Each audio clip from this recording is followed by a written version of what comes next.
What's up, gamers? We are back, and we are now completely outside of E3 2015. I'm Glenn. I'm here with you with episode 17 of 4 Gamers Only.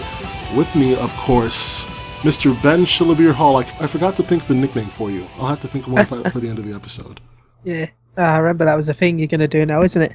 Yeah, it is. I'm going to do that. How have you been? I've been pretty busy. I've been all over our Twitter. At 4G Only. I've been all over our Twitter. I've had a lot of interesting conversations with a lot of interesting people, and it's been a lot of fun. That's pretty good. That, and I've also been playing Bravely Default and Dragon Age Inquisition. I still want to play Bravely Default one day. I've never played it. I keep tempted to get it. It's a good game. It's a good RPG. I'm reviewing a game for PSU.com, and it's literally taken my life trying to get it done because it's an MMO. And it's what they've done is the XP curve has gone from an XP curve to an XP landslide. Oh, goodness. Not a curve at all. Not a curve. It's just a drop, is what it is. Yeah. It's a cliff. This is an example that it's gone from 50 to 60, the level cap. The XP required from 57 to 60 is more XP than was required to go from 1 to 50. Wow. Yeah. That sounds like a pain in the neck.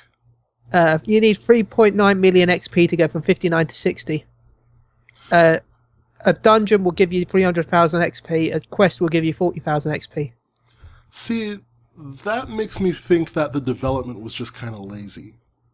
I know exactly why they've done it. It's to stop people from complaining about content at the end of the game. Well, I guess now they won't. They can't. They're not going to complain because they're not going to get there. But it makes sense. But at the same time, it's annoying. It does. Anyway, I did it yesterday. I got to 60. Oh, well, there you go. Nearly passed out from no sleep recently, but I did it. It's not so impossible if Mr. Ben here can do it. It's not impossible. It's just extremely difficult. It just takes too long. Yes. Also with us is Garri. We missed him last week for the reaction episode. Yay! I'm here. You're here. You found your way. Did Ben send one of his goats? His goats are unreliable. They lead me on mountains and stuff, and then you just sit there. They must only respond to Ben. Probably. What did you do over the past couple weeks? Over the past couple of weeks, well, I worked 10 days in a row. Oh, that's fun. Yeah, that was miserable. But, other than that, I just been playing Witcher 3 and some Batman Arkham Knight whenever I get a chance, which hasn't been often now, but yeah. Gotcha. Queen Q is not here with us this week. She is a full-time performer and model, and she had a gig at the last minute, but she sends her regards. So shout out to you, Queen Q. Also, before we do anything else, I have a very important shout out to our friend Gio at Serpentine_X on Twitter. He sent us our very first Patreon donation. Thank you so much, man. He's helping us to keep the lights on. And just how great this guy was.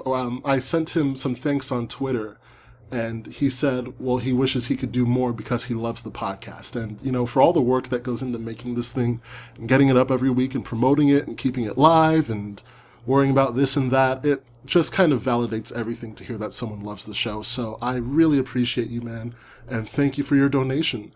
And thank you. Absolutely. And if you want to help out with keeping the lights on here, keeping us going, well, we need it. So you can check us out at patreon.com/4GO or donate to our PayPal at 4GOcast@gmail.com. Thanks once again, man, at Serpentine_X, and keep enjoying the show. We also have a lot of tweets. Like I said, I spent a long time on Twitter. I did something like 300 or 400 tweets over the past week, and it was a lot of fun. I had some really interesting conversations. One thing that I asked directly after E3 was, in the Microsoft conference, they announced backward compatibility for the Xbox One. That got a lot of people's attention, and everyone was like, oh my goodness, Xbox One E3 or something like that. And I didn't buy it. I mean, backward compatibility is a fantastic thing to have, but I didn't really get why it excited people to that level. And so I asked on Twitter, I said, Xbox One's backward compatibility is certainly no curse, but is it really all that much of a blessing? And at Animation Aaron Johnson, he said it's not an immediate blessing, as it will initially only apply to a subset of the 360 game library. That's a good point. That's something that I think got lost in the ether there among the news of backward compatibility, if I can speak, being there at all. That not all 360 games are going to work with it. Yeah, and it's also up to the developer of that game if they want to do it or not.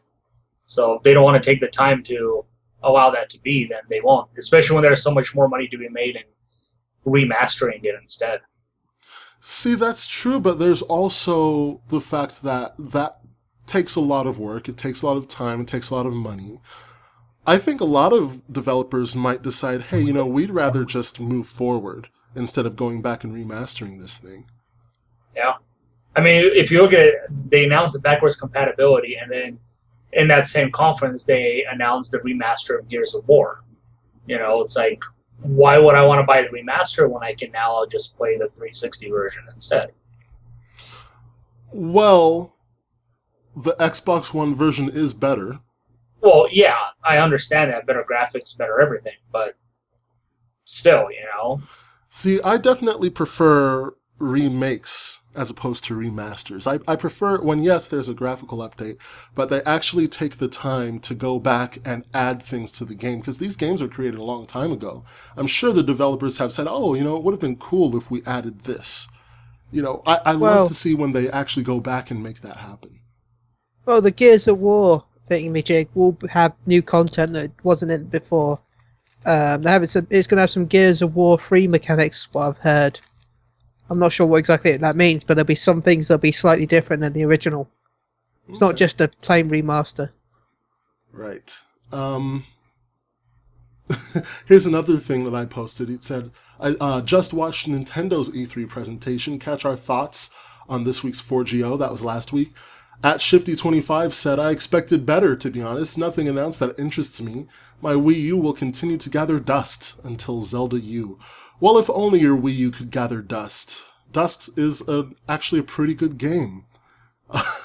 Except for the fact that I don't think it's on the Wii U. Garri, you had some strong words for Nintendo's press conference last week, too. We actually read your tweet on the air. Did you really? We did. Before I say anything about it, I want to hear your elaboration. About which tweet did you read? Read the tweet so I know which one you're talking about. You're gonna make me find this thing again in this sea of tweets? You should remember it. All I remember. It was the one about the Ball Metroid game. Yeah, you said F Nintendo for Metroid Prime something. Okay. Yeah, I feel like Nintendo just literally took a crap on that franchise. It's one of their oldest franchises, and to show off something that has nothing but the title of Metroid in it, has no similarities to it whatsoever, and to show it off as this 4-player co-op game, and then show off another one set in the same universe with another Metroid name on it, and it's like some 4-player or 2-player sports game where you shoot this ball into the goal net. It's like a first-person game. I was like, what the heck are they even thinking showing that off? It was a complete embarrassment, and it threw me into this rage sitting on my computer desk. I was like, are you kidding me right now? I literally face-palmed myself 10 times when I watched that. I was like... That sounds painful. It was terrible. I was so frustrated and angry, especially with the year that they had last year. What was that sound? I have no idea. Sounded like Garri tried to censor himself. I didn't. I was just so angry, and the whole show that they had in particular was just frustrating to watch. They started off so well with the cool Muppets and stuff like that, and then they show Star Fox, which is cool and all if it didn't look like a Nintendo 64 game running on the Wii U. I hate the Muppets. Let me just throw that in there. I hate the Muppets. That's fine. I'm so tired of seeing the Muppets everywhere. It's like Miley Cyrus syndrome, where they're everywhere. I'm just tired of the Muppets. Yeah, I thought the presentation of it was alright, but yeah, they started off the show with Star Fox. Everybody knew it was going to be there. Everybody's excited for it, and yet it looks like a Nintendo 64 game with HD graphics. I understand they're trying to stay with a certain type of art style, but a little more would have been nice. And the game just looks nauseating to play with the Wii U gamepad, you know. And then like you had Mario Maker, which is pretty much the highlight of the whole show, and nothing else really captivated anybody. Everything they showed, everybody knew there was no surprise, nothing. And I think not having Zelda there was a huge mistake for them. To say it's not going to be there, but yeah. Metroid Federation Force, whatever that crap is called. My God. Nintendo. Like, I understand, like, Nintendo has a great track record of pissing people off and then proving them wrong when the game comes out. They did it with Wind Waker. A lot of people were very angry with Wind Waker, and then it came out and everybody loved it. And maybe the game is going to be great, but right now it's a piece of crap to me. At Goat Choker, I thought you'd like that, Ben. Yeah, I saw that you asked him where he got his name from. Paul Puddicombe. I asked, actually I didn't even ask. All I said was favorite indie game, go. And he said Resogun or Rogue Legacy. Resogun, definitely a really great indie game. My favorite right now, of course, is Ori and the Blind Forest. But Resogun was definitely one of the better ones, especially since there wasn't a lot going on for the PS4 in the beginning. So, props to the developers of Resogun.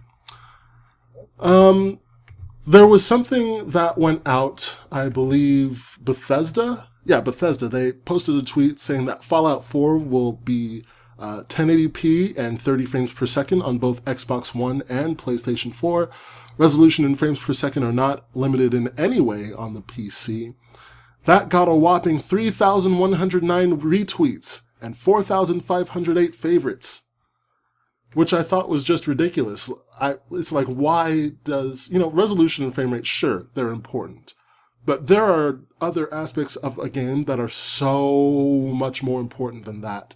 Why in the world did this get such a huge reaction? I think what I asked was, when did the focus of gaming get so off base? At the Spark _ he said the tech specs of a game are interesting to some, and that's fine. Don't obsess over them, but don't diminish their importance either. To which I replied, it sounds like people are obsessing. I don't think that's what I said. But what I said amounted to, it sounds like people are obsessing. Thousands of favorites and retweets and everything. All the buzz over Fallout 4 is around, oh my goodness, the resolution. And people freak out about the difference between 1080p and 900p, and I bet they don't even know what the P means. I just find that interesting. Great to hear from you, Spark, but I how do you guys feel about what is with this whole resolution? Why does everyone freak out over resolution? The slightest difference in resolution. I think what happened, what the main thing that's caused the uproar right now is the whole issue of Batman on PC. With that, especially with the whole thing about it will run at any frame rate on PC. That's a kick at Rocksteady, because the thing that PC version is still locked at 30 frames unless you modify the actual game itself. Which a lot of people don't want to do. They just want to play it. They've spent so much on their PC, they don't want to just go into the game and modify the settings just so they can play it how they should be able to play it. I think the timing of Obsidian saying that and the whole issue of Rocksteady right now is just a perfect timing. But it's little to do with Rocksteady, because this has been going on for years. It's little to do. I'm just saying the reason why that got so many likes and so many retweets is just perfect timing. Probably just perfect timing. I don't think it would get that many likes or retweets if it would. It would still get a lot, because, resolution's been the thing recently. First we had the bits, and then we had the hard drives, and now we've got the resolutions. Resolution wars. It's replaced the bit wars. I don't understand the point of these wars to begin with. Well, Because it sounds like they're PS4 missing is 16-bit. What's your Xbox? Is it 8-bit or what's your? I don't know. No, it's not. By the way, I that's think makes no it sense. really matters what they would have retweeted. What they would have tweeted. They could have tweeted, "You can poo in Fallout 4 hashtag," and it would have gotten the same amount of favorites and retweets. It doesn't really matter. It's a company that everybody knows, everybody loves. Well, a lot of people love, and it's Fallout 4. They could have tweeted whatever the crap they wanted to, and it would have gotten the same. I freaking hate Bethesda. I don't love Bethesda. But let me see. I pre-ordered the PIP edition twice already. You should return your pre-orders. You should, yeah. You don't. You definitely don't. Need to. Dude, after you left, when we were watching the E3 press conference, the Bethesda one, he went up to, they had Morgan Webb and Adam Sessler doing the post interviews and stuff, and he gave her the Pip-Boy that they were showing off on stage. That thing looks like it was made in Taiwan by in some sweatshop that you can buy at the freaking dollar store. That thing looks so cheap. There's no reason for anybody to have that thing. The fact that it's selling out like crazy just makes me sick. I'm sorry to say. Well, the reason why I've got two is because a mate was on holiday. Yeah. So, he's a huge Fallout fan, so I thought, you know what? Before they sell out, I'll get one for him. Yeah, at first we're like, man, that's probably going to be like $150, $200 collector's edition. And then when I saw her holding it and looking at it, I was like, that's not going to be less than $100 and maybe less $100 to $120 max. Yeah, it's $100. It's $110, I think. Yeah, it's crap. It's £99. I think it's terrible. Which is another reason why I pre-ordered it, because Best City actually used pricing conversions, and that made me happy. What's the studio's name? Bethesda. Bethesda. I just love hearing Ben say Bethesda. I would have liked I would have probably pre-ordered a collector's edition if it came with a bottle cap specifically designed for that and to get that stupid thing.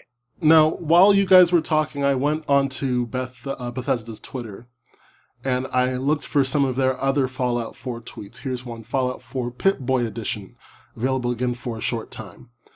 And that has 986 retweets, 1,671 favorites. In contrast, this had 4,000-something favorites, 3,000-something retweets. But when was it said? When was it said? Yeah. You had to ask that right after I closed the window, didn't you? I'm just saying, because if it was said around the same time as the E3 hype, it'll have more than just a random tweet. They weren't said very far from each other. I think I scrolled up just a little bit to find that Pip-Boy tweet. Here's the original one. So that's the Bethesda one was on the 22nd at 11:38 a.m. I'm not going to be able to find the other one again really quickly. But I think my point is that this is definitely getting significantly more buzz behind it than the other Fallout 4 tweet, or at least that Fallout 4 tweet. I haven't gone and looked at all of their Fallout 4 tweets. I think it just might be because it's a hot topic all the time.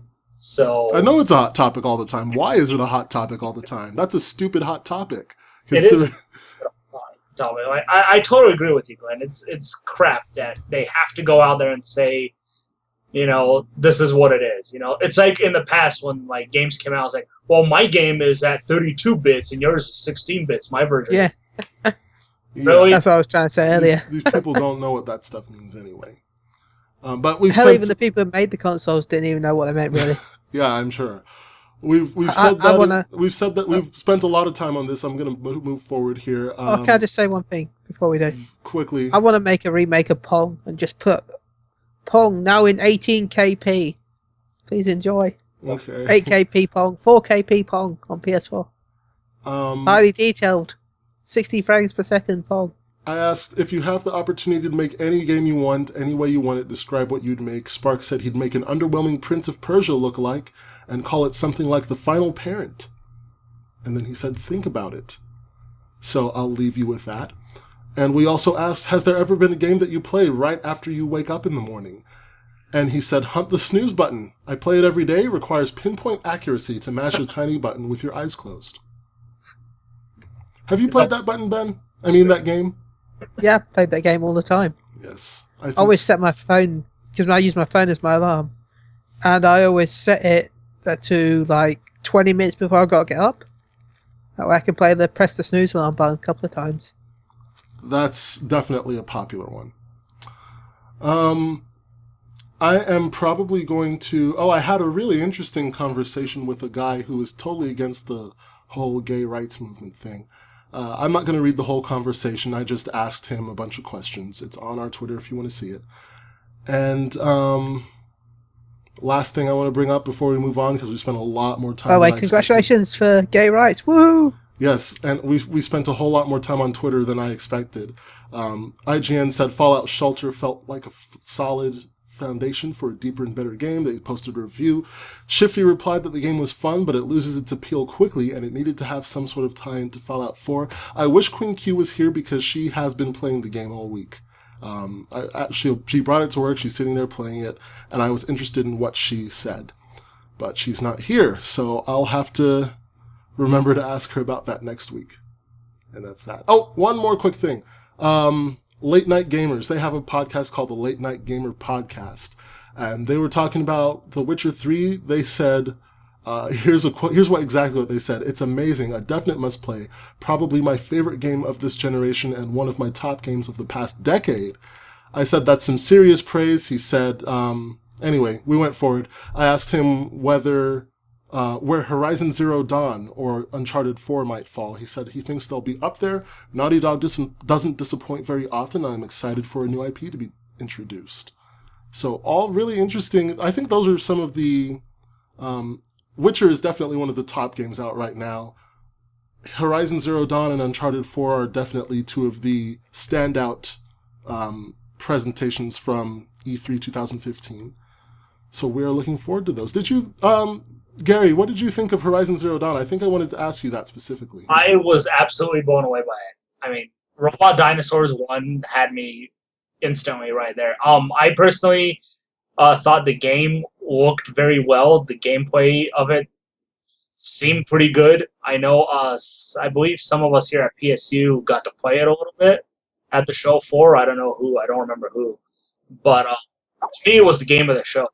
I absolutely loved everything they showed off with it. Like, I love how she, took out the parts of the dinosaur. She had to open up a weakness in the robot and then take it out by shooting its core. And, she held it down with the bow and arrow to the ground thing. I thought that was awesome. But I was very impressed. It was a huge stretch from Killzone, which I think is great because they could have easily gone and done something like a first-person shooter again that wasn't Killzone, but yet they went in such a completely different direction from that franchise. I was very impressed with Horizon Zero Dawn. Queen Q's favorite part of that, I think, was when she pulled the gun off of the robot and used the robot's own gun to shoot it. Awesome. I think that Horizon's definitely, especially for the Sony conference, I think that's definitely one of the standouts there. Now that E3 is over, we have a lot of information that we're left with, a lot of games to look forward to. Some of them are way in the future, and others are probably going to be on our shelves this holiday season. One of the biggest parts of information there was with Destiny, the Taken King. It is the next expansion pack after House of Wolves. If you bought the season pass, that's definitely going to be the last expansion pack you get with that season pass, because the Taken King, at least in the UK, will cost £40 for this expansion pack. £40, that is nearly the price of the actual game. And so, obviously, there's been a lot of backlash from that. There's been a lot of people who've been saying, well, I already bought this game. Why should I spend almost the same price as the game for an expansion pack? Which is definitely a very valid question. In addition to the expansion pack, there's a collector's edition. I think the collector's edition includes the expansion, the original game, and some DLC. And the big problem with that expansion pack, with that collector's edition, is that DLC includes stuff that you cannot get outside of the collector's edition. So if you have the base game right now and you buy the Taken King expansion pack, well, you're not going to have that DLC. The only way you get that DLC is if you go and buy the collector's edition. If you buy the base game that you already paid for and the 2 expansion packs that you already paid for a year ago, that's the only way to get that DLC. And that was a problem. And not only is that a problem, not only is there backlash coming from that, there's also backlash coming from the creative director of The Taken King. Eurogamer had a pretty interesting... Oh boy, they had a pretty interesting interview with this guy. His name is Luke Smith. Have you heard anything about this, guys? No, I haven't heard anything about the interview. Oh yeah. Okay, Ben has, Garri hasn't. So just to avoid a spoiler here, let's just go into what happened. Eurogamer posted the original story back on the 22nd, talking about how there will be 3 different packages, starting from $40 as a digital download. Or you can buy the disc for £55, not dollars, pounds. This is all in British pounds because it's Eurogamer. They said, here's what they said, it's not cheap, but then Destiny has an incredibly engaged player base who still logs on for more than 3 hours every single day, which is a lot of hours of play from the content released so far. So I guess maybe they feel like, hey, our player base is engaged enough, is loyal enough, is interested enough that we could probably make the price a little higher. It'd probably not be unreasonable to push the price a little higher. Well, it is. The Taken King Collector's Edition costs £80. So £40 for the expansion pack by itself. The Collector's Edition is £80. There are physical collectibles, yes. There are some exclusive in-game content, including 3 class-specific emotes and exotic weapons with XP boosts. Emotes being held back to be in the version of the game that requires repurchase. Emotes, of all things. So here comes Luke Smith, the creative director of The Taken King, and he came and he defended Bungie's decisions. And, you know, I understand that's his job to defend Bungie's decisions. Eurogamer asked this, so it may seem like a small thing, but you're adding exclusive content to the game, 3 new dance emotes that players cannot get unless they re-buy the main game and the 2 existing DLCs, is that right? He confirmed there is no way right now for you to get the new emotes without doing that. They're Collector's Edition exclusive. We've set some stuff aside for that edition specifically to really make it appeal to fans who have engaged with the game already, and also to people that will enter the game this autumn.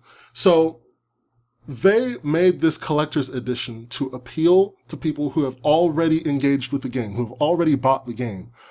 If that's true, why are you making them buy the game again? I don't understand. Why are you making... If you're designing this in part to appeal to the people who already have this game, why are you making them pay for it all over again? And Eurogamer asked that. They said, can you see that some fans are confused that you're asking them to buy stuff that they already own? He says, yeah, I can totally empathize with those people, but the collector's edition is a pretty cool package for people who want to pursue that stuff. Otherwise, surely what you're saying is that you would want to buy them separately, right? Eurogamer says, well, yeah, I would rather do that, pay a few pounds or dollars or whatever, than spend money on things I already own. He laughs, and he says, well, we have nothing more to talk about regarding your opportunity to spend extra money in Destiny, other than the Taken King and the 3 versions we've announced. So they go ahead and they ask, is Bungie considering selling these customization items separately, or is that against the studio's philosophy for the game? Luke Smith declines to comment on that, and instead he says something different. He said, if someone made a golf clap emote, I'd spend money on that. Like when someone fails in the Vault of Glass, at that moment, I bow when I'm trying to mess with them. Instead, I'd use a golf clap. So I empathize with some of the things you're saying. I don't know what that has to do with anything. I don't know why he said that. I don't understand. That's totally out of left field, unrelated. I'm glad you think a golf clap emote is cool. What the hell does that have to do with any of this? Eurogamer says, I feel like you should put some of these things that you're empathizing with into practice. He said, we have nothing to announce today. We're reading the forums and the reactions. We'll continue to discuss player feedback, blah, blah, blah, PR stuff. Here is the question that people are wondering. Taken King costs £40, which is almost the same as base game. Does its content justify that? He says, I'm going to use American dollars because British pounds are foreign to me. Okay, fine. He says, indeed, it's an ocean away, so purchasers get a big, rich campaign, fully voiced cinematics, the story of what happens when an angry alien god wages war on a solar system, all with a satisfying conclusion. You have a new subclass, you have some new strike missions, and you have a new raid. 2 new PvP modes, 4 PvP maps this week, and it's a fairly safe bet that we're not yet done showing things off. So it's a good value proposition. They say it's a major expansion. It's not just an expansion, it's a major expansion. People have a whole new place to go. There's a new destination. Eurogamer interrupts. They say, I get it, it's big, but it's also the same price as the base game. The base game had 4 areas. So the expansion has 1 new area. The base game has 4 new areas and more missions than the Taken King. Why is it the same price? That's the question that he's trying to pull out of Luke Smith. Why is this the same price? What justifies charging us the same price as the base game for an expansion? And all he says is, all I can do is answer that with the same thing I gave you. We're really comfortable with the value we're giving to players this autumn. I believe that once we begin to share more, players will be even more excited. For existing players, it also comes with the Founders Pack, with the Sparrow, Shader, and Emblem. Eurogamer, just not the emotes. Luke, it doesn't, because they just come with the Collector's Edition. Great. So in other words, Luke Smith is saying, we're charging that because we want to. His quote was, we're really comfortable with the value we're giving players this autumn. In other words, we're charging you that because we want to. We are comfortable with the value, even though you clearly are not. Even though the feedback is clearly saying you are not comfortable with this value. We're comfortable with the value, so that's what it is. Here's where things even get a little more confusing. Eurogamer starts to ask a question, and Luke Smith cuts him off. Here we go. Final question on prices. Luke Smith interrupts and says, is it also the final question on the emotes? Eurogamer, I'm not going to mention them again. I can't get them. Luke Smith, but you can if you buy the Collector's Edition. Eurogamer, I'm not going to buy the game and the 2 DLCs all over again. Luke Smith, okay, but first I want to poke at you on this a little bit. I know I'm just reading this as a script, but bear with me. Eurogamer says, poke at me. Luke Smith, you're feeling anxious because you want this exclusive content, but you don't yet know how much you want it. The notion of spending this money is making you anxious. I can see it. Eurogamer, I do want them. I'd buy them. Luke Smith, if I fired up a video right now and showed you the emotes, you would throw money at the screen. Eurogamer, what I'm saying is that fan frustration is not because they don't understand the proposition. It comes regardless of how cool the exclusive content is. The frustration, and my frustration as a fan, is that the method of requiring it requires me to re-buy content I bought a year ago. Luke Smith, long pause. It's about value. The player's assessment of the value of the content. So this whole back and forth with Eurogamer, there's a lot more to the interview. Well, actually, it's not a lot more. I'll get to that in a second. But the whole back and forth with this interviewer from Eurogamer and Luke Smith, Eurogamer seems pretty ready to move on. They're ready to ask their last question on prices.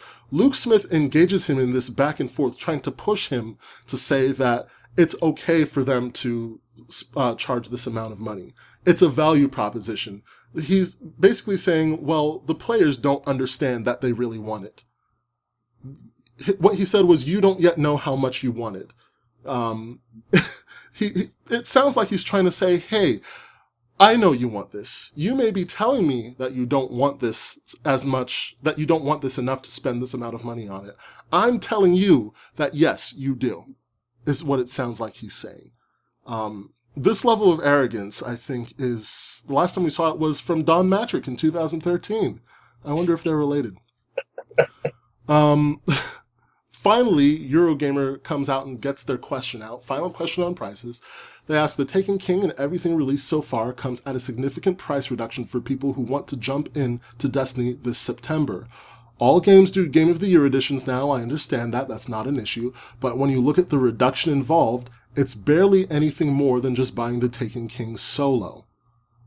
Luke Smith says, well, this autumn we want to have a moment of convergence where players like you and me who are already engaged with Destiny can match up with people who are just joining in, who didn't pick up the game last year for one reason or another. It's important to remember the temporal valuation of content. Sounds like something he read out of a textbook. If you played during the Dark Below, you were also playing where there were sword bearers everywhere. That's now gone. You can't recapture that anymore. Some things are being left behind as we move forward. Same with House of Wolves. Right now, the Fallen are showing up all over the place. Things are going to be less relevant as we move forward, and the Taken are everywhere. We don't have a way to go back in time and experience those things again. So players who were there can say, I was here when, and I did it when it was new. Players in the future, players who are just coming in, are not going to get to have those experiences. So I guess he's saying, well, you've had experiences that these guys will never have.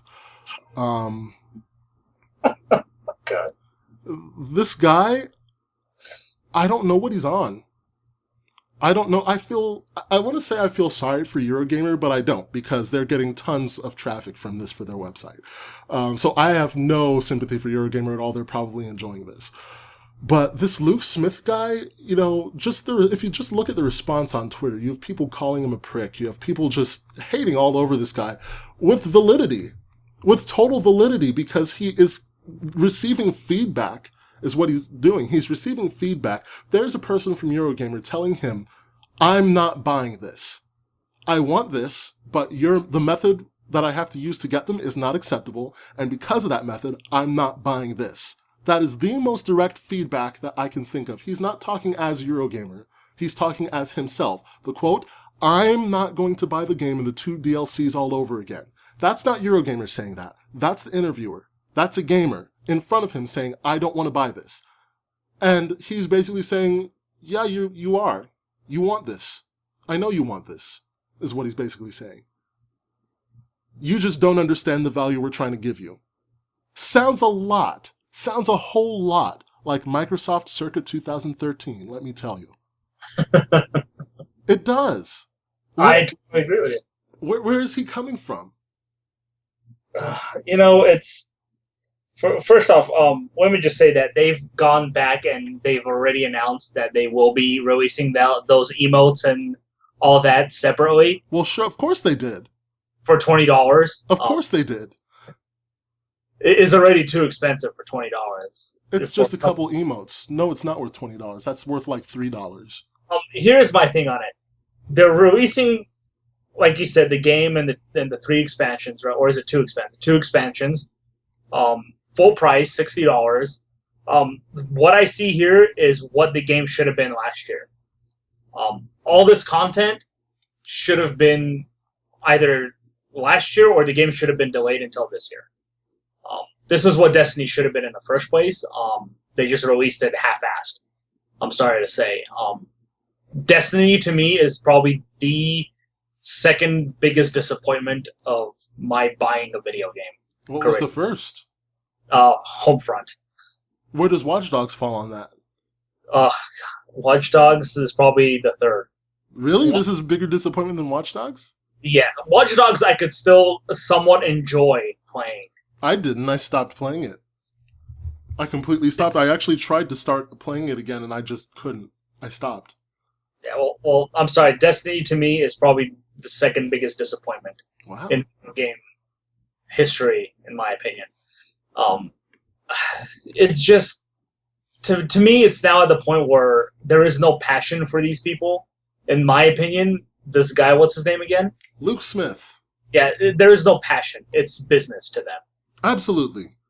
There's no passion in making the game. There's no passion in any of it, in the creativity, nothing. I 100% agree. It's all business at this point. Yeah, and this is... You think that separating it and now selling it for $20 is a bad idea? It's a great idea, because now they're going to make all the money from the $60 purchase and the extra $20 from all the people who want to buy it this way. You know, it's embarrassing to me. It's embarrassing indeed, because it's just sick. The guy's just ignorant. He's ignorant as hell, because he's getting all this information, he's getting all this feedback, and in this interview he is throwing it right in their faces and saying, I know what you want better than you do. That's not okay. Microsoft tried that. Sony tried that. Nintendo feels like they're on the verge of trying that. Guess what? It doesn't work. It doesn't. And, you know, like I said, I feel bad for the fans of Destiny, because there are fans of Destiny who love that game, who put everything into that game. Absolutely. And they're just being spit on by its developers and its publisher, and they keep eating it up. And, you know, if that's how they like being treated, that's how they're going to keep getting treated. I tweeted about this. I said, what do you think of Luke Smith's defense of the price of Destiny's Taken King expansion? Sounds ignorant to us. Neil Balt, if you don't remember Neil Balt, he was on an episode of this. I think he was on episode 4, maybe? I'm not sure. He was on an episode of 4GO. He said there's no defending it. Every pack they've added has been ridiculously overpriced. This one just takes the almighty piss. And it's not even that. It's gotten even worse with their Red Bull campaign too. Yeah. You know, you can buy a Red Bull and gain all this extra EXP boosts and DLCs. It's like, really, like, man, it's all about how much money they're making. That's all it is now at this point. Here's another one. I found a tweet from @RCIOFFI Designs. His name is Rob Cioffi. Looks kind of Italian. I'll just go with Rob Cioffi. And he tweeted, Activision seriously killed Bungie, posting a link to the very article I was just looking at. I retweeted or replied? I replied. That's what I did. I'm looking at it. I didn't retweet. Maybe I should have. I said Activision definitely did it first. This time, do you think Bungie had any say in the price of the Taken King? He replied, I think they have little to say when it comes to prices, but the game itself also isn't to Bungie's normal standards. I asked him to elaborate. He said, the story for one thing, the story of Halo was amazing. Not so for the story of Destiny, and the unbalanced PvP does not help. I replied, true, I haven't played Destiny in a while, and I don't even remember the story. That says something. You know, with the whole Bungie thing, I've said this in the past, even on the cast, on 4GO and RDGH. Bungie got lucky with Halo. They made one good game, and they've been living off of that fame ever since. They've proven to me that they are not a good game developer. So what other games have you seen them make besides Halo? They made Oni. Okay. It's supposed to be a trilogy. It ended up being one game. It had a fun art style as an anime style. Its controls were probably the worst controls I've had ever. It didn't sell well. It was nothing. They also did Myth, The Fallen Lords. It was a strategy game on the PC, which was critically a good game. Sale-wise, it was crap. And then they went and did Halo, and Halo was supposed to be an RTS game, and the big twist with Halo was, as you're playing the RTS, you can take control of any unit on the field and play with that individual unit in first-person view. That was the big draw for the game. Everybody was looking forward to that, and then Microsoft buys Bungie and just turned it into a first-person shooter. And then, all of a sudden, Halo is this. The only reason Halo was so popular was because of the. I personally don't believe it was because of the single player or how great the story is, supposedly. I think it was because of the couch co-op that people can do on the original Xbox, and that's it. And then it built off the fame from that. Was it a competent, was it a well-designed game? Yeah, it was. Bungie did a good job. But they've proven to me that they had one success out of like 6 tries. And they've been living off that fame ever since. So let me ask you this. Activision has definitely had some kind of effect on Destiny. Absolutely. Oh, yeah. Probably all the rushing and everything. So let me ask you this. Bungie used to be owned by Microsoft. Yes. What if Microsoft still owned Bungie? What if instead of Activision, Microsoft was the publisher for Destiny? Yes, that would probably make it an Xbox exclusive. But what if Destiny had Microsoft's input? What if it had never split off on its own, left to its own devices? What if it was still tied with Microsoft? Do you think that the situation might be any different? Well, the original patent for Destiny, it was Xbox exclusive. When it first started working, it had a year's exclusivity to Xbox One. What was exclusive? Originally, when Destiny was leaked years ago, the patent said the fact that it was Xbox One exclusive for a year. So I guess the answer to my question would be in whether or not and how much things have changed since then. I doubt that there'd even be a Destiny if they hadn't been. If Bungie hadn't left Microsoft, there wouldn't be a Destiny. You don't think so? No, they would just be making Halo games still. I 100% agree. Microsoft will not have let them make anything else. No, they were going, oh, is that your concept? Oh, well, you know what? We don't like this, we don't like this, we don't like this. Where's Master Chief? Who's this guy? Oh, Yeah. okay, it's Halo. One of the reasons they split is because they wanted to do something else. Yeah. So they got the chance, and unfortunately, in my opinion, like Destiny is like a reskin of Halo. All the mechanics are all the same. Nothing's really changed from Destiny and Halo. Well, let me say this about Destiny. I think it is a fantastic concept. Wow, we haven't heard that in a while. I think Destiny is a fantastic concept. I think that there are moments of brilliance in Destiny. I enjoy the design. I enjoy the gameplay. There are things that need to be done better. The story, it doesn't feel complete. It just does not feel like a complete story. The world that you're in, the hub that you're in, I think could be done differently. There are a lot of things I think could be done better. But I think at its foundation, at its core, I think Destiny is a fantastic game. I think at its heart, Destiny is a fantastic game. It's just that there's such a mess around it that overshadows what the heart of that game is. And so one of the bigger problems being the whole business model that they have there, whatever Activision's doing, whatever Luke Smith is doing, they're losing focus because Destiny was a very successful game. I mean, like it or not, whether you were disappointed, whether you love it, it was a very successful game. And I think that if they were to listen to the feedback that they're getting and improve upon it going forward, it could match or beat Halo. It has that potential in it, I think. But they are so far from doing that it's laughable. And that's what's so disappointing about that game. Like, they have a great foundation here. They have something that works really well, that people enjoy, that people really wanted to enjoy. They had a perfect outlet here, and they are so far from where they need to be. They are so far from where they could be that is what's bringing that game down. No one will see the heart of that game as it was meant to be, as it should be, because of all of this mess going around it. And that's sad. That's really sad. It's a game that had a lot of potential. It is sad. It's even worse when a lot of the bigger, influential people at the studio left in the middle of the development of that game. You know, the story writer left, the composer left, the head of the studio left, all in the middle of developing that game. So because of that, they had to cut like 90% of the story and put it into those Grimoire cards. The music thankfully remained intact. It's one of the shining spots of Destiny.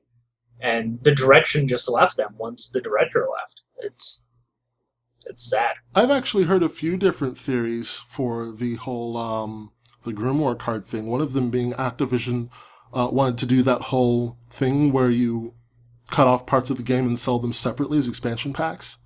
And so in order to get the story out there in full, they used Grimoire cards to kind of, for those people who were truly interested in the lore, so at least some people would get into that. That's sad.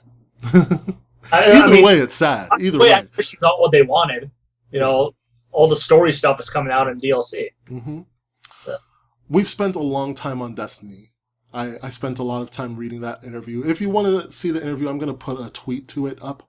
I've already retweeted it, that what our friend, whose name I can't pronounce, said. But I'm going to tweet it again. Check it out. It's an interesting interview. It's a good read. So check it out. I'm really glad they went ahead and decided to release that content separately. It would have been absolutely stupid to see that backlash and not have some action. It would have been stupid. I totally didn't pre-order this collector's edition, though. You didn't, or you will? I will. I've already done it. Oh, you've already done. Okay. I'm sorry, but I am annoyed about the whole pricing, and I'm annoyed about the freaking. I don't want Destiny and Destiny expansion packs. I've got them already. Mm-hmm. I bought the collector's edition of the original. But I want the strange coin. Strange coin? Serious, Ben? Yeah. Oh, Ben. I'm sorry. That's. Yeah, you know what strange coins are, Glenn, right? Oh, yeah. Or anything. I love you, Ben, but you're the reason that they keep making these decisions and getting away with it. I liked that. I actually really liked Destiny when I played it. I enjoyed it, but eventually I stopped playing it because it got too repetitive. And I realized, So I've done pre-ordered enough it. strike missions. I've done all of this stuff already. There's nothing else for me here. I pre-ordered it. I don't know if I'll buy it yet, but see, what people don't understand, I don't pre-order online. I pre-order in store. Mm-hmm. That way, if I want to cancel it, I can literally transfer over to something I'm purchasing. Yeah, that's true. It doesn't, that money's not gone. And that doesn't force me to buy it as soon as it comes out because it's in store. I don't think So- you've realized it yet, but you've actually provided me with a very nice segue. Oh, yay! So thank you for that. I read an article. I'm not going to read the whole article like I did with the interview thing, so I don't. But I read an article. It was kind of an opinion article by Jason O'Connell over at hardcoregamer.com. And the article was called Why You Shouldn't Pre-Order Any Game Shown at E3. It was published on June 12th, just a few days before E3. And it was pretty interesting. I mean, there wasn't a whole lot of stuff that he wrote here. It's a rather short article. But let me first ask you, is there a good reason not to pre-order games shown at E3? Yes. Yes. Well, elaborate, please. E3 is just a showcase of what could possibly happen in the future. It doesn't mean that the games you saw will make sure that the games will actually look like that when it comes out. It might be worse, it might be better, it might be a completely different genre. It could be Watch Dogs. You don't know. So yeah, unless you know you're a big fan of the series, I agree it's not a good idea to pre-order new IPs or even returning IPs unless you're a huge, massive super fan. Or like it's limited, like the Fallout. I think, if you didn't pre-order that, then yeah, you're going to miss out. But unless you know it's a limited, super limited, rare, super special, mega ultra, I'm not going to get it again edition, then yeah, pre-order it. Yeah, but then you If not- fall into that category of, oh, look, I pre-ordered this awesome thing, like the Batmobile Collector's Edition, and a week before the game comes out, it gets canceled. And now yeah. So when that happens, do they usually give your money back? Yeah. No, they They don't? downgrade you to the next version. They downgrade you to the next version, but that next version is cheaper. So what I'm asking is, do they give you your money back? You can ask for your money back, but from what I know, what GameStop did is if you had the Batmobile Collector's Edition pre-ordered, you can either get store credit or you can get the season pass instead. I believe what Warner Brothers did is they gave you the Red Hood Special Edition version of it, or whatever that one is called, which I think was like $80, and they gave you the season pass for free. Really, Okay, I your don't Red think that's Hood bad. edition costs money. What? Your Red Hood version costs money. Unless you pre-ordered it, yeah. No, they Wow.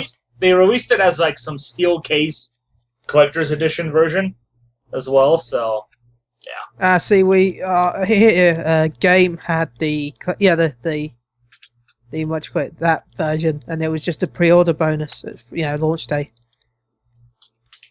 Every pre-order copy was that, the normal version. yeah, I believe they announced 4 in North America. Wow, because The- game got Harley Quinn and Red Hood as a pre-order bonus. I heard a PlayStation. There is something. There is one thing here in O'Connell's article that's interesting to kind of think about the way he wrote it. He said that pre-ordering is actually kind of sinister. And he said that the real reason that publishers want you to pre-order a game is that they want you to be on the hook. They want you to pay for that game before any reviews come out that could warn you away from buying it, so that there doesn't have to be demos and you can decide that you don't want the game after all. That he kind of makes it seem like pre-orders are a conspiracy theory of sorts, which I find kind of interesting. I believe it. You'd believe it? Oh yeah. I think it's feasible. It's definitely possible. Because it's true that, with demos and reviews comes the possibility of, maybe I don't want this anymore. Whereas when you encourage people to pre-order right away, you have a chance to impress them without any third parties talking first. And then they've already paid for it. Mm-hmm. Okay, so as far as pre-ordering at E3, was there any game that, besides Destiny, because I know you pre-ordered that, Ben, but was there anything that did convince you to go ahead and pre-order? Apart from Fallout, not really. You pre-ordered Fallout? Well, yeah, pre-ordered Fallout 4 Pip-Boy. Oh, okay. What convinced you to pre-order? Well, I'm a fan of Fallout, and I knew it was a limited edition. And if you first 10,000 people to pre-order in UK got a free T-shirt and a bobblehead. Okay, so you wanted the T-shirt and the bobblehead. Yeah. Gotcha. So, and it's expensive for collector's edition, but it's still cheaper than a lot of companies do. A lot of companies just go, "Oh, we're going to sell it for $150. We're going to sell it for £150," Mm-hmm. even though that makes no sense because £150 would be about $270. They actually went, "Oh, okay, we're selling it for $120. We'll sell it for £99," which is not perfect, but it's still a step in the right direction. A step it is. So yeah, I thought, you know what, I want to, even if I'm not going to buy it, go pre-order it, and I also pre-ordered the Film 8 because it was on holiday. So yeah, that's apart from that, no, there wasn't really anything I jumped to pre-order because, as he said, there's no reason to. I've got a year for most of those games. Absolutely. It's not like in the case of the PlayStation 4 where supplies were severely limited. Just because they couldn't make them fast enough. It's pretty much, totally available. If it's not available as a physical disc, it's available digitally. So they're totally available. You have plenty of time to get this game. You do not have to pre-order immediately. Right now I'm trying to force myself to take this purchase of The Witcher 3 slowly. I'm trying to decide whether I want it for PS4 or for Xbox One at the moment. Which is definitely the one downside to having both consoles. You never know which one you want to buy it on. But that's... Well, if you want the content first, it's Xbox One, because doesn't it have... I think it has a content thingamajig, doesn't it? No, it doesn't. No, I don't think so. The exclusive it got was they included an extra item in the collector's edition that Sony didn't get. It was like a game of cards, I believe it was. Furthermore, the Xbox One version has had some issues in the past. There was a save bug, I think a similar save bug to the one that I experienced in Ori and the Blind Forest. And so I think that's more of the problem with the console than it is the game. But it had that save bug that recently got patched. It's had some frame rate problems that recently got fixed also. It used to fluctuate, now it just locks at 30 frames per second. And the PlayStation 4 version really hasn't had a lot of problems, but it does tend to let the frame rate drop. Like where Xbox tends to lock at 30 frames per second, something happens, something goes intense in the game, and the PlayStation 4 version drops to 20 frames per second, and then it sits there. It stays 20, it locks at 20 frames per second until things get better. And the difference is noticeable. I don't really worry about resolution as much unless it's a dramatic difference. And believe me, the difference between 1080p and 900p is not dramatic by any means. So I'm not concerned about that, but frame rate I do have a problem with. So the problem is a smooth frame rate, but, the potential for problems have been going on in the past, or a somewhat odd frame rate, but on a system where there have been no problems. So that's where I am right now with that game. But in the meantime, I'm working on Dragon Age Inquisition and Bravely Default, so I have my fill of RPGs. I don't have to rush. That's where I am. Nice. Garri, did you say you played The Witcher? Oh yeah, I finished it. I finished it right before I got Batman too. How long did it take? 177 hours. Good night. That's with me doing every side quest that I could find. I've got time. Time. I'm probably going to try and get further along in Dragon Age first. Now, as far as the main story, it'll probably take you around 70 to 80 hours. Good. I love games like that. Yeah. It is a massive, I couldn't believe how massive it was. Mm-hmm. I was blown away. It's a huge game. Let's talk about Devil May Cry for a moment. There was some attention lately going toward Devil May Cry, where it seemed that Hideaki Itsuno, the producer for the series, said that the franchise is not going to continue unless Devil May Cry 4 Special Edition had some pretty good sales. However, I believe, Garri, you had some information on that. Yes, so he had another interview with GameSpot during E3 where the interviewer asked him, he said, something I read and I wanted to confirm with you is there is a survey within the game for fans which will help determine the future of the franchise. He responded with, I think it's a bit of a misunderstanding. At the time of Devil May Cry 4's release, I spoke to an interviewer in Japan and had given him a message to the fans at the end of the interview saying, let us know what you want to see in the future of Devil May Cry. I spoke to the same guy this time around for the special edition, and I kind of just made an off-the-cuff comment along the lines of, we're always listening to your feedback, please buy the special edition. So I think the internet fans have taken that there is a literal survey somewhere with checkboxes that will feed into a future game. But it was just a general comment on my part saying that Capcom values fan feedback.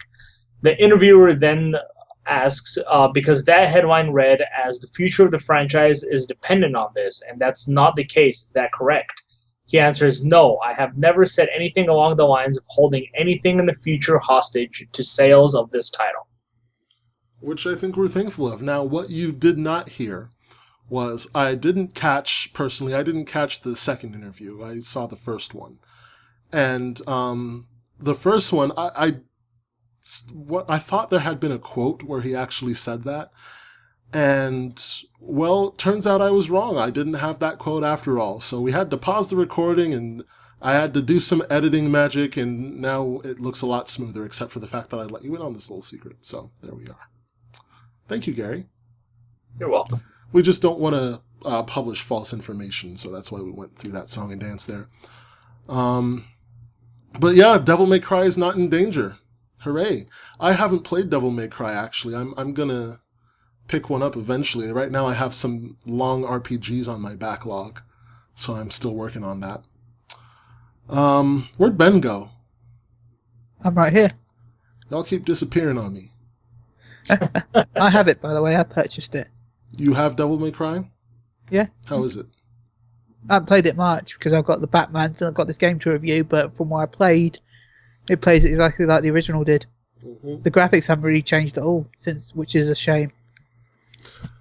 We talked about this a little bit last time, but I wanted to bring it up again, especially now that Garri's here. With E3, and with all of these conferences, Gamescom too, we get a lot of announcements, a lot of new announcements about new games, and about games that we've already heard about, but we're getting some more information. And with these release dates we get, some of them are within reach, and some of them are long away. For example, the Final Fantasy VII Remake, I don't expect to see that until at least 2017. That won't be out next year. It will definitely be out in 2017, and it will probably be delayed and get pushed to 2018. So, my question... I don't think it'll be delayed because the 20th anniversary of Final Fantasy VII is 2017. See, I hope that if it needs to be delayed, it's delayed. Because when you hold back a game, when you rush a game to push it out by a certain date or time, that's when you get a crappy game and people get pissed. I'm just going to go with 2018 right off the bat. If it's done properly, I'll put it that way. If it's done properly, I think will probably come out in 2017, 2018. However, my question for this is, are these release dates too early? Are developers announcing their games too early? Because frankly, you announce a game, and I sit there, and I'm watching E3, and I'm getting excited for this game. I'm like, oh, this is awesome. When's it coming out? Oh, it's coming out in 3 years. That just takes the wind right out of your sails. You know, sure, you have a lot of time to provide updates or whatever, but I don't care anymore. You had an opportunity to hook me into that, and the way to hook me into that would be, here's an awesome game. It's going to be here within the next 6 months to a year. 6 months to a year, I think that's a perfectly reasonable time to announce a game and get it out to the public. A lot of developers are announcing, not so much this year, I think more in past years, and I think there are probably reasons for that along the lines of the systems themselves, but a lot of developers lately have been announcing their games years in advance, and so we're sitting here waiting years and years for them, and in the meantime, my excitement wanes. It's like I've been excited for this thing for a few months now. Now there's a lot of other stuff to catch my excitement, and now this game's kind of old news. It's new news. I'm excited to play it, but I'm not as excited as I would have been if it were out just a little bit sooner. Do you guys get that too? Absolutely. So All the time. what I want to know is, why then do these people announce their games so far in advance? And I think I have a theory about that for the beginning of the generation. But what's the excuse for now when we're almost at mid-generation? Pre-orders. You think pre-orders? Hype Hype. Yeah, they want the and hype. pre-orders. And pre-orders. So in the case of hype, is announcing games so far in advance, is that effective in creating hype? If it's a game that people will want to see more, they'll keep coming back for more information, giving them more hits on what the other stuff. Yeah, it's a great way to get hype, though it can also kill the game as well, depending on new IPs. It's not a good idea to announce it too far in advance, because chances are that will kill the game more than anything. Here's the thing about hype, and I'm going to use Drive Club as an example for this. When Drive Club was announced, it looked absolutely stunning. People were excited for it. It got delayed, and it was delayed for a long time. What happened to that excitement for Drive Club? It goes away. It went away. People were excited for it, but you know what? It's no longer here. There's other stuff for me to play. Sure, I want to stay updated on it, but it's no longer at the forefront of my thought. Now I'm thinking about something else instead. So the hype, the excitement, whatever they could have generated, it goes away. Now, however, they managed to create hype once again, once it started getting closer to the actual release date of the game. They started putting out little bits of trailers, little bits and pieces of stuff to wow us, and excitement started to build once again. However, there was a period of months where there was absolutely no excitement for Drive Club. It was just that game that used to be a thing, but now it's not coming for another year or so, so let's pay more attention to other things. So it was kind of a roller coaster. You have excitement, we learn it's not coming for another year or so, the excitement goes away. They start putting things out, they start communicating again, excitement starts to rise again. So how is this stuff related? How do they believe they are affecting excitement for the game by announcing it so far ahead? Well, Batman Arkham Knight is a great example I can use right now. They announced the game, 2 years ago, at E3, I believe. It was before E3. It was a Game Informer exclusive, They announced the game, and as they announced it in that first trailer, they said, pre-order now, and you'll get Harley Quinn story pack. If you pre-order at GameStop, you also get a Harley Quinn story pack and Red Hood story pack.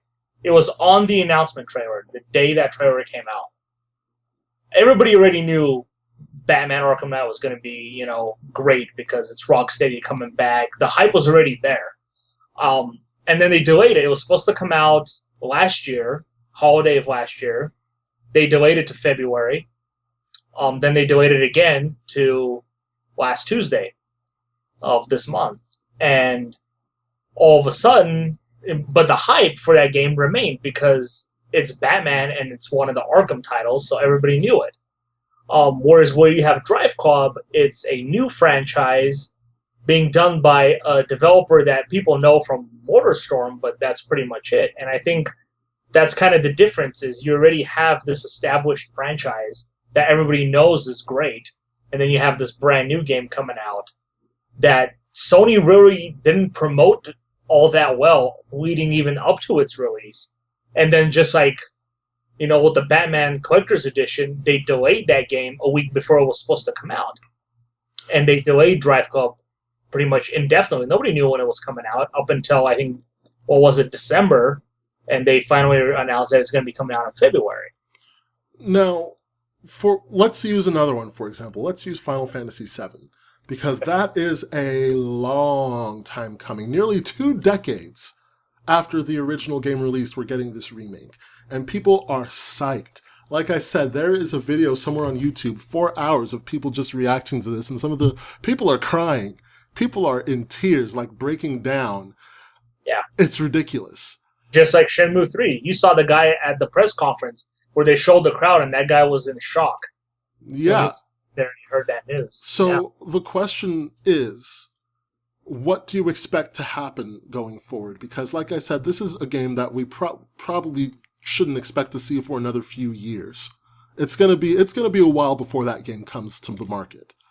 So, what do you believe will happen as far as how the audience sees that game? I wouldn't be surprised if that game already has like 100,000 pre-orders. If they're taking pre-orders for it. I don't even know if they're taking pre-orders for it yet. Well, I'm not even talking about pre-orders. I'm just talking about perception of the game. Do you think that this level of excitement will remain over the next 3 years or 2 years or however long until it finally releases? I do. You think that people are going to stay this excited for it all this time? Because Square Enix is very good at showing very little and keeping your hype interested into that game. Like they show this trailer where we had no idea that it was Final Fantasy VII up until the end. Mm-hmm. You know, and then later on, probably Tokyo Game Show, they'll probably show more of that footage, but like show Cloud's face or something that's going to get people even more pumped. And then they'll go again next year, probably into E3, and they'll show actual in-game screenshot. And it's just going to keep building that way. See, I don't buy that. Trailer. I don't buy that, because if I'm a fan and I have to wait a year just for another picture of Cloud's dumb face, then I'm going to be pissed. Square Enix has been doing this for like 20 years. That's how they've been reviewing every game. I'm sure they have, but my question is, how effective is that? Would it be more effective if they just said, okay, here's Final Fantasy VII Remake. It's coming out next year, even next holiday. That's a little past what I think is a reasonable window. I think maybe 12 to 18 months is a reasonable window to announce a game. However, say they did it a full 2 years. Even then, still a stretch, but more of a passable stretch than I think that the game's going to be out. I'm waiting all this time, for more information of the game. Not for the game, for information about the game. I'm waiting months. I'm waiting years. Is that fair? It's not fair, but that's the thing. You're always talking about it. Look at every E3 or Tokyo Game Show we go to. Since Last Guardian was announced, we wanted to see more. And then we never saw it. And then they finally revealed again this year, and all of a sudden the hype was crazy for it again. Was it? Because I looked at that game, and I was not impressed. And I don't think I think a lot of people were like, oh, Last Guardian, cool. I think the excitement for Last Guardian got totally lost, especially among people in the theater, because the picture was glitching out. And this is across all theaters. The picture was glitching out, so we missed the trailer. We had to go home and watch the trailer. But even when he finally said it was announced, we still heard what he was saying. We still saw snippets of what he was saying. And, he starts talking about friendship. And yes, there's a reaction. The reaction's not that big. For something like The Last Guardian, where we've been asking for this for 5 years, I expected the roof to blow off the place. Instead, there was a smattering of applause. Yeah, but see, that is the thing. You're always expecting it. You're always talking about it going into it. So your anticipation for it to appear Exactly my point. Exactly my point. You spend 3 years talking about Final Fantasy VII. You spend 3 years with this game on your head. You spend 3 years thinking, oh yeah, I want this game. A lot of other games are coming out over those 3 years. A lot of other games demanding your attention. A lot of other games to pique your interest. You spend 3 years with this on your mind. Over time, the excitement dwindles. They have to work to keep that excitement up. They have to go out and put those little teaser trailers out there just to keep you interested in the game. Because on your own, the excitement dies. You can only stay excited about something for so long. I do agree with you on a lot of the games that are out there and that are announced that come out. But take, say, Final Fantasy 15, for example. They announced it as Versus 13. And then, again, nobody saw it for so long. They thought it was canceled, all this. And then they re-revealed the game as Final Fantasy 15, and everybody was blown away by that gameplay trailer. And then everybody started talking about it again. And then now that we have the demo and they patched the demo, people are still playing that. And people are still playing the demo, but how many more people are still talking about Final Fantasy 15 in the way they did before? I think they start talking about it more.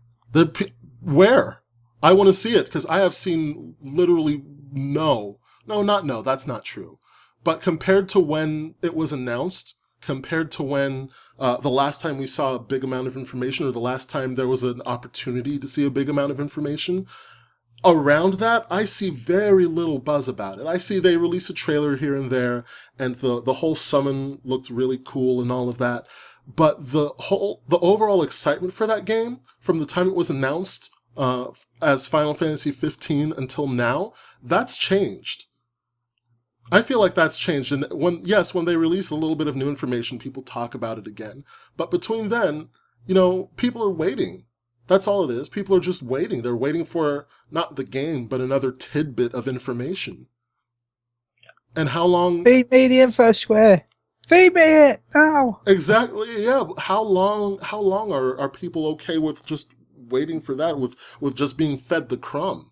I want the piece of bread. I don't want the crumb. See, I'd rather have the crumb. You'd rather have the crumb. Why? I'd rather have the crumb until I get the full game. Then the full game will be a surprise, because it could be whole wheel. I could be given little bits of white crumbs and then find out it's mixed bread, and I don't know what's going on because it's all completely different than what I'm expecting. Yes, or like Watch Dogs, you could be given a bunch of crumbs and then figure out that the bread is soggy. Carry on. That's the problem with announcing too soon, is you show this, gameplay trailer and everything, and then 3 years later the game comes out and it doesn't look like it did. It doesn't play like you showed it off to. Witcher 3 was a great example. They showed it off, and then when the game came out, all of a sudden the controversy comes out. Oh, it doesn't look like it did in the gameplay trailer you showed off 3 years. No, it doesn't. No, and it's always that problem, and that's the chance you take when you announce it. They announced Cyberpunk 2077 in 2012, CD Projekt, and they said just recently that they're not even going to show anything of that game until 2017. So beyond just excitement among the audience, there's also the accuracy of information that you're seeing. Yeah. So if you announce the game a little closer, people will be more comfortable with the information they get. It's more likely what they're going to be playing. At the same time, however, I can definitely see how businesses would want to portray a sunnier version of the game, just to get people interested and say, oh, this is going to be beautiful, and then feed them the soggy bread later. Yeah. That doesn't work out. That's not the way to do it, but I can see why they would probably think along those lines. Yeah, now we're getting it with the Division, too. We saw that amazing trailer when they first revealed the game. The gameplay looked great, everything, and now I'm hearing people coming out of E3 who played the game, and they're like, oh, it's just okay. See, I was looking forward to that game. So was I. A lot of people were looking forward to it when they first announced it, and now 2 years later, and it's like, oh, it's just okay. For me, it's not the graphical difference that gets me with the Division. It's Ubisoft. Because Ubisoft has played this game before with Watch Dogs. And we get into Watch Dogs and then it gets a downgrade and then this happens and that happens. I'm extremely wary of the Division right now because I don't want Watch Dogs to happen again. Yeah, it's probably going to, since they added 3 more studios to work on that game. It's probably going to again because Ubisoft is stupid. But that said, guys, we're pretty much at the end of the time here. I actually want to talk about hype some more because hype is a fickle beast, but we'll save that for episode 18. I'm looking for guests for the show, by the way. I want to get more people on here. I've been talking to some other podcasts and some friends, and I want to see what happens. We're looking to have our first guest in a few episodes here, so that will be fun. But that's going to wrap up episode 17 now that E3's over. A lot of information. So I guess the moral is, don't pre-order anything yet. Just wait. You shouldn't. That pre-order is killing the industry, in my opinion. Just wait. Oh, really? It used to be used games. Now it's pre-orders. At least there's progress. To me, what I see is you pre-order the game, you're funding them to make the game, and yet instead of them using that money to make the game, they're just putting it in their pocket and giving you crap. Interesting. All right, gamers, we're done for now. You can follow us on Twitter. We've been talking on Twitter a lot. There's so much information on Twitter, and we all love it. So, hey, Queen Q just followed us. That's awesome. So, check us out on Twitter at 4G only, number 4, letter GONLY. You can also email us if Twitter's not your thing, 4geocast@gmail.com, and we will be delighted to read your tweets on the air, on the show, depending on what they are. Like, now that there's just such a lot of conversations, like that one guy I was talking to about the gay marriage thing, I'm not posting that was a long conversation. I'm not reading all of that on the air. So, but yeah, send us a tweet and we'll probably... discuss on the cast anyway. What's that? I don't think it's something we should discuss on the cast anyway. I'm not opposed to discussing it, but it's not a game. It's not really a gaming topic. It would have to be something either tied in. Well, there was something I asked. I asked, maybe we'll see more opportunities for... Yeah, that's how we got into that conversation in the first place. Game Over Greggy, Greg Miller, he said something about it, and I was like, well, maybe from now on we'll see more options for gay relationships in games or more gay characters, and the guy said something and it went from there. So, I don't know. But yeah, it would probably have to be related somehow. Maybe that's one way to relate it. I don't know. We'll see. But anyway, follow us on Twitter. All sorts of things going on in the world today and in gaming especially, and we love talking about them with you on Twitter. Check us out there at 4G only. You can support the show on Patreon. Many thanks again to Geo at Serpentine_X for your donation. That is going to help keep the lights on, my friend. And there are a lot of other things we want to do. Our fees, because we're going in such a lot of different places, it's getting more expensive to run the show. So anything that you want to donate would help us a lot. At the moment, Patreon's going on a by episode basis. I don't know why I can't speak today. I've been stuttering all over the place. I think I need sleep or water. But right now it's on a per episode basis where you donate a certain amount for each episode we publish, a maximum of 4 episodes per week, per month, not per week. So if you donated $1, it will turn out to be $4 per month. I guess I want to know, would it be easier to do it just monthly? So you could donate like $5 a month if you wanted to, or $4 or $1 a month. Maybe that would be easier for you. Just let us know. Send us a tweet. Let us know. We can actually change that on Patreon. If you don't know what Patreon is, it's just kind of like Kickstarter, except it's for projects that need funding over time, small amounts of funding over time, like us. You can donate what you want, when you want, unsubscribe whenever you want to, and it is all up to you. And we have some stretch goals there, and we will... it'll just make it happen. We'll just make it happen. That's Patreon, patreon.com/4GO. Or you can donate on PayPal at 4geocast@gmail.com. Make sure you subscribe to us where you find us. We are on iTunes. We are on Stitcher. We are on SoundCloud. We are on TuneIn Radio. And now we are also on YouTube. Our YouTube channel has been fully updated with all previous episodes of 4Gamers Only, all 16 of them. And this one will join it very shortly. So subscribe to us on YouTube. Guys, please leave us reviews, especially on iTunes and Stitcher. If you want to support the show but you don't have any money, hey, that is a fantastic way to. So if you leave us a review on iTunes, leave us a review wherever you find us. Slap a link on Twitter for us so we can read your review on the air. That actually helps us out more than you know. So check us out wherever you find us. Our music this week, our music's probably going to change because if you are accepting money from anyone, Overclocked Remix doesn't like you to use their music. We're actually going around asking artists for permission to use their music, and a couple have signed up. For lack of a better term, I just asked them and they said yes. So many thanks to Zircon and to Dusk for that. And our music this week actually comes from both of them. The intro that you're hearing in the background right now is from Mega Man X. Is it X or 10? I think I asked that before. I have no idea. I think it's X. I think 10 was just the number 10. Well, this Mega Man game. The song's called After Considerable Evaluation, and it's by Dusk. You can go to itstartsatdusk.com to hear his music. The outro, you're going to hear it in just a little bit. It's by Zircon, who is also, I think he's one of the founders of OC Remix, actually. How cool is that? The song's called Retro/Funk Showcase. It's not like a song, it's just a little thing he did. It was on his SoundCloud. You can check it out at soundcloud.com/zircon-1. Zircon-1, that's ZIRCON. Retro/Funk Showcase. And it's a really cool little song. I really enjoyed it, so we're putting that on the podcast now. Check out the rest of his music at zirconmusic.com. If you play Ratchet and Clank, it's just like Mr. Zircon. The weapon there, Ben pointed that out earlier. So that's gonna be it. You're gonna hear that in just a moment. Did you have something to say there? No, I'm sorry. I was looking at the Red Bull promotion with Destiny, and at first I thought it was just like XP bonuses and stuff like that. I just found out that they have a whole new quest that's exclusive to this Red Bull campaign. Oh, okay. For the Taken King. I just thought, man, they're just backing themselves into a corner even more. That seems to be their specialty there these days. Them and Ubisoft. I was like, wow, are you serious? I thought it was just the XP bonuses. Now I see a whole new quest. Mm-hmm. So that's going to be it for episode 17, guys. Tune in next week for episode 18. I think Queen Q will be on that one.